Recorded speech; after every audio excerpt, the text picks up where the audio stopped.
Hello everyone, I welcome you all on study फंडा platform. तो जैसे कि आपको पता है, मैंने आपको टेलीग्राम पे टॉपिक दे दिया था और उम्मीद करता हूँ कि आपने अब तक उसको लिख लिया होगा। क्योंकि अगर आप फिर से अगेन मैं यही कहूँगा नहीं लिख रहे हैं तो अपना ही नुकसान कर रहे हैं और किसी का नुकसान नहीं कर रहे हैं। और मैंने जो टॉपिक दिया था वो था पंचामृत।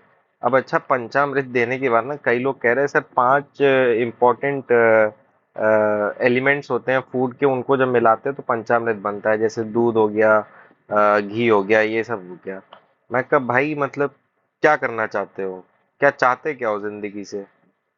पंचामृत अगर नहीं पता है ना तो मतलब क्या बोलूं मैं, शब्द नहीं है मेरे पास। पंचामृत भाई, COP26 में ग्लासगो में मोदी जी ने पंचामृत का प्रॉमिस दिया था क्लाइमेट चेंज को कंट्रोल करने के लिए। भारत की कमिटमेंट दी थी कि भारत प्रॉमिस करता है पंचामृत का, ताकि क्लाइमेट चेंज को हम कंट्रोल कर सकें।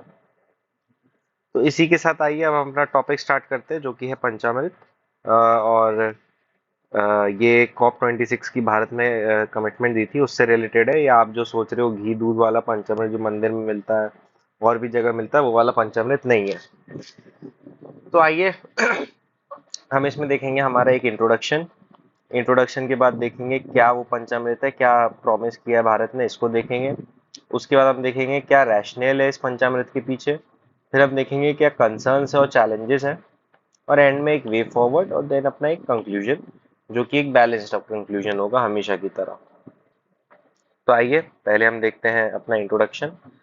तो भाई इंडिया ने अनाउंस किया था अपने क्लाइमेट टारगेट्स COP26 में पंचामृत स्ट्रैटेजी के अंदर। ये भारत की तरफ से एक बोल्ड स्टेप है क्लीन एनर्जी की तरफ, और दुनिया को दिखाने के लिए कि भारत कैसे क्लाइमेट चेंज से लड़ाई करेगा। ये जो 5 फोल्ड स्ट्रैटेजी है, ये हमारे ऑनरेबल प्राइम मिनिस्टर ने अनाउंस की थी। तो ये हो गया हमारा एक इंट्रोडक्शन। अब देखते हैं क्या है ये पंचामृत। सबसे पहला, हम 450 गीगावाट्स की कैपेसिटी जनरेट करेंगे रिन्यूएबल एनर्जी से, sorry non fossil fuel energy resources से बाय 2030। दूसरा, भारत जो अपनी 50% एनर्जी रिक्वायरमेंट है वो रिन्यूएबल एनर्जी से सोर्स करेगा बाय 2030। तीसरा, भारत जो टोटल उसकी कार्बन इंटेंसिटी है इकोनॉमी में, उसको $1 बिलियन से कम करेगा बाय 2030। चौथा, 2030 तक भारत क्या बोलते हैं, अपनी जो कार्बन इंटेंसिटी है, सॉरी ये जो मैंने थर्ड पॉइंट बोला था, ये जो कार्बन एमिशन, अब देखिए कार्बन एमिशन और कार्बन इंटेंसिटी बहुत दोनों अलग अलग चीजें हैं।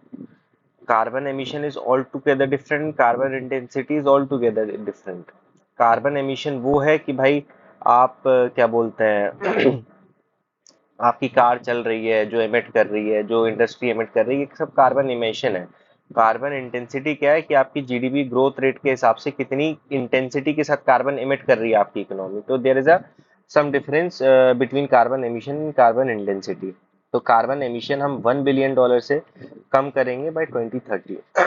चौथा पॉइंट, 2030 तक भारत की जो कार्बन इंटेंसिटी है वो हम 45% तक रिड्यूस कर देंगे, तो 2030 तक। पांचवा, सबको पता है नेट जीरो बन जाएंगे 2070 तक। तो रैशनल क्या है इस अनाउंसमेंट के पीछे? सबसे पहली तो वल्नरेबिलिटी हमारी क्लाइमेट चेंज की। भारत की जो कोस्ट लाइन है वो 7,000 किलोमीटर प्लस है। अब आप सोचिए इस कोस्ट लाइन पे अगर सी लेवल राइज होगा तो क्या होगा, लॉस ऑफ लैंड होगा। लॉस ऑफ लैंड होगा तो क्या होगा, इंटरनल माइग्रेशन हो जाएगा। इंटरनल माइग्रेशन की वजह से कई सारी प्रॉब्लम्स आ सकती है। उसके बाद यहाँ हिमालयज है, यहाँ नेचुरल डिजास्टर्स बढ़ सकते हैं। उसके बाद हमारा डेंस फॉरेस्ट है, इसको नुकसान पहुंच सकता है क्लाइमेट चेंज की वजह से। डिसर्टिफिकेशन हो सकता है, temperature rise, there are many things. दूसरा, इकोनॉमिक ग्रोथ। अब कोई ट्रेड ऑफ नहीं है एमिशन और इकोनॉमिक ग्रोथ में। क्यों?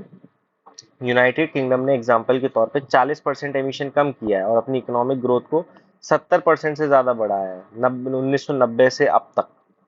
और ऐसा क्यों कह रहे हैं हम कि भाई इकोनॉमिक ग्रोथ हो सकती है क्लाइमेट चेंज से? अब देखिए आप रिन्यूएबल एनर्जी में इन्वेस्ट करेंगे, पैसा आएगा, सरकार पैसा देगी। उसके बाद क्या होगा, रिन्यूएबल एनर्जी में इन्वेस्ट करने के बाद एक पूरी इंडस्ट्री बनेगी रिन्यूएबल एनर्जी से रिलेटेड। उसके बाद क्या होगा, एम्प्लॉयमेंट क्रिएट होगा। रिन्यूएबल एनर्जी बिकेगी, इसकी डिमांड आएगी, तो यहाँ से अलग पैसा जनरेट होगा। उसके बाद जो हम इंपोर्ट कर रहे हैं कई सारी चीज़ों का, वो रिड्यूस हो जाएगा, क्योंकि रिन्यूएबल एनर्जी तो आपकी लोकली अवेलेबल होती है। तो ऐसी कई सारी चीज़ों की वजह से ऑटोमेटिक इकोनॉमिक ग्रोथ बूस्ट हो जाएगी। अगला क्या है, एडवांटेजेस इन टेक्नोलॉजी। अब देखिए जो फ्यूचर है, वो यही है नेट जीरो की तरफ, क्योंकि सस्टेनेबल फ्यूचर नेट जीरो ही है। अगर आप सोचे कि आप कोल पे या फॉसिल फ्यूल से सस्टेनेबल फ्यूचर की तरफ जा पाए तो ऐसा नहीं होगा। सस्टेनेबल फ्यूचर के लिए आपको चाहिए न्यू टेक्नोलॉजी, जैसे सोलर एनर्जी में आपको एडवांस टेक्नोलॉजी चाहिए, विंड की पावर हार्नेस करने के लिए आपको टेक्नोलॉजी चाहिए। तो अगर हम इस मूवमेंट पे न्यू टेक्नोलॉजी में इन्वेस्ट कर रहे हैं तो फ्यूचर में ये हमारे बहुत काम आएगा, और इंडिया एक ग्लोबल प्लेयर बन जाएगा रिन्यूएबल एनर्जी टेक्नोलॉजी में, जो कि इंडिया के एक्सपोर्ट्स भी बढ़ा देगा इन चीज़ों से रिलेटेड। तो भाई कंसर्न्स क्या है, चैलेंजेस क्या है? सबसे बड़ा चैलेंज है हमारा इकोनॉमिक। देखिए क्या है, मैं बोल तो रहा हूँ कि ठीक है इकोनॉमिक ग्रोथ हर्ट नहीं होगी, बट शॉर्ट टर्म में इकोनॉमिक ग्रोथ ऑब्वियसली, कोई भी स्ट्रक्चरल चेंज आता है तो इकोनॉमिक ग्रोथ हर्ट होती होती है। तो ऐसा माना जाता है कि इस ग्रोथ को हर्ट अगर हो गई तो सबसे ज्यादा कौन सफर करेगा? पुअर, गरीब आदमी, क्योंकि सबसे पहले नौकरी इसकी जाती है, इसको हाई प्राइस में इलेक्ट्रिसिटी खरीदनी पड़ेगी।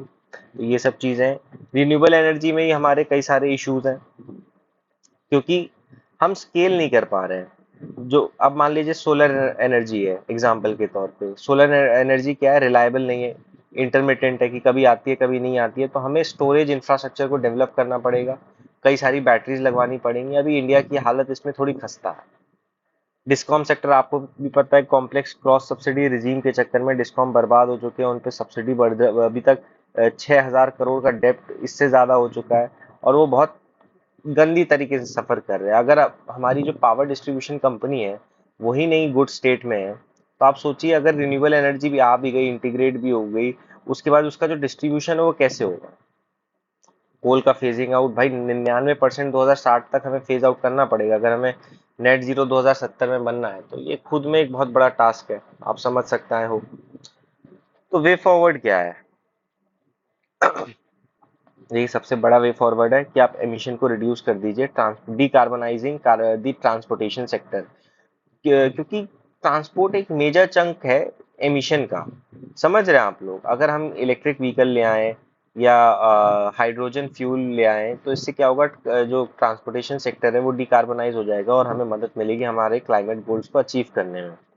प्राइवेट सेक्टर इन्वेस्टमेंट, अब देखिए इंडिया के पास अभी 100 गीगावाट की कैपेसिटी है।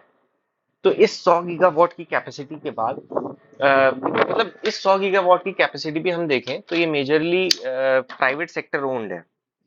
तो हमें प्राइवेट सेक्टर को इंसेंटिवाइज करना होगा कि ये जो रिन्यूएबल एनर्जी की कैपेसिटी है इसको बढ़ाएं, और क्या बोलते हैं, इसको 100 गीगावाट से, जो कि हमारा प्रॉमिस है, 500 गीगावाट तक ले जाएं। हम इसमें इंसेंटिव दे सकते हैं, जैसे प्रोडक्ट लिंक्ड इंसेंटिव हो गया, या मेक इन इंडिया के थ्रू कोलैटरल फ्री लोन हो गया, समथिंग लाइक दैट, ताकि प्राइवेट सेक्टर इंटरेस्टेड हो। उसके बाद गवर्नमेंट और मल्टी नेशनल ऑर्गेनाइजेशंस है, उनको ये इंश्योर करना होगा कि ग्लोबल नॉर्थ मतलब कौन? Developed country. ग्लोबल साउथ मतलब कौन? Developing country.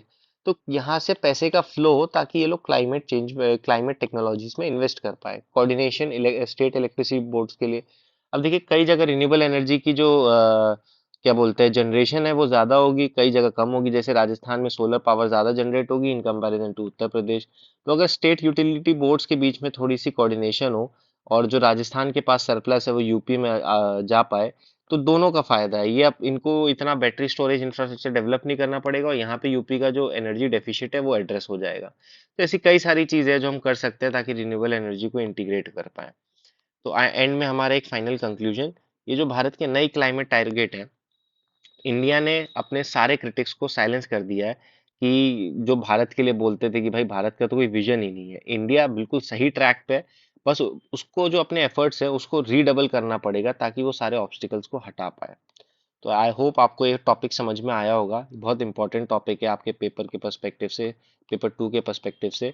इसकी नॉलेज आप पेपर 1 में भी यूज कर सकते हो। मान लो क्वेश्चन आ गया व्हाट इज पंचामृत, तो आप उसमें वो पंच जीव वाला कॉन्सेप्ट नहीं लगाओगे। आई होप इतने समझदार आप हो गए हो। तो ये था पूरा पंचामृत। आई होप आपको ये पूरा टॉपिक समझ में आया होगा। तो इसी के साथ मैं आपको आज के लिए अलविदा कहता हूँ। आई thank you and wish you all the best for the future in CAPFAC 2023। Thank you.